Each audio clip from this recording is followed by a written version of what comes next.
Hey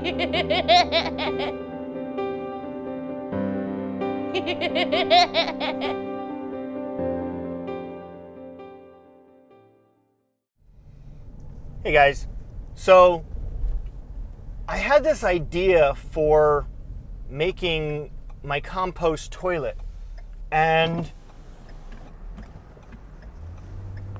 so when you do a compost toilet, you're supposed to separate number one and number one and number two, and some of the reason is because, well, number one is sterile, and you can literally just dump it in your gray water system, or if you don't have a gray water system you set up yet, which, at the very beginning we're not going to have that set up, so it's going to take a little bit of time.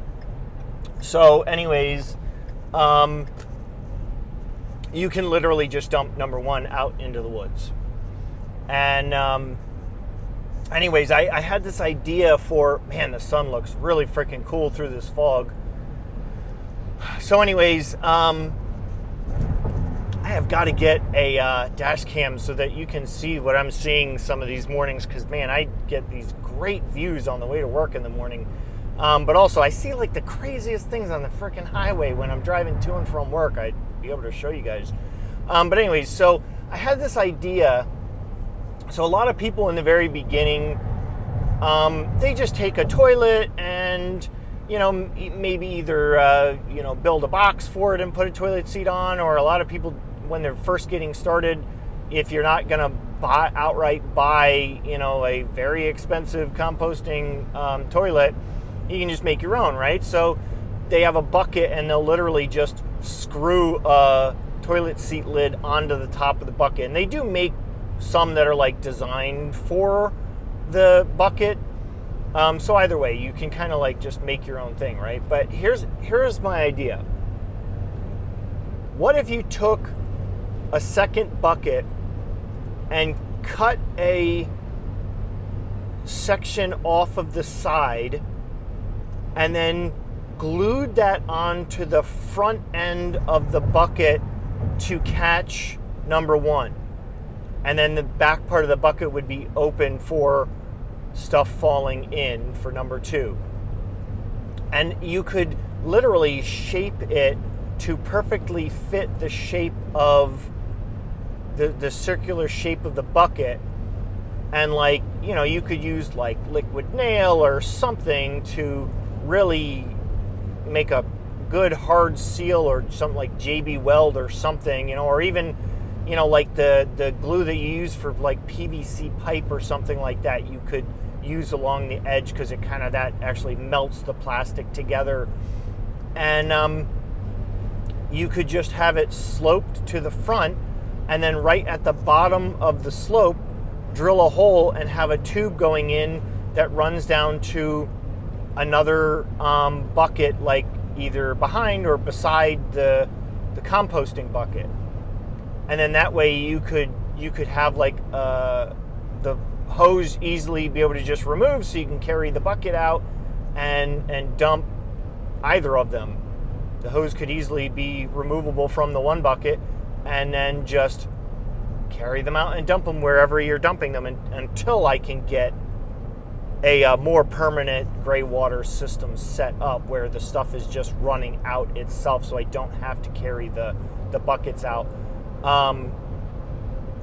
If we're doing a composting toilet, we may need to just stick to the carry bucket system.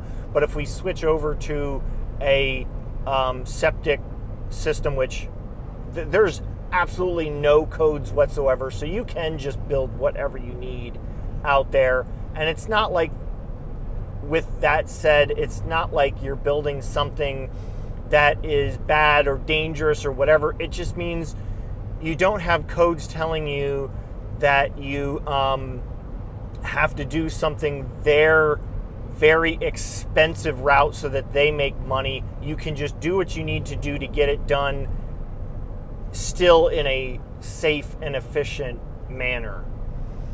And so anyways, I might then eventually still make a black water and gray water septic system down the road. But it all depends on how much water we have in our rain collection system that I'm going to be building as well. Whether I want to waste water flushing, number 2 out, or whether we just want to stick to the composting, that doesn't bother me. It doesn't bother me to need to, carry buckets out, once a day or, every other day, depending on how much you fill it up. That doesn't bother me at all.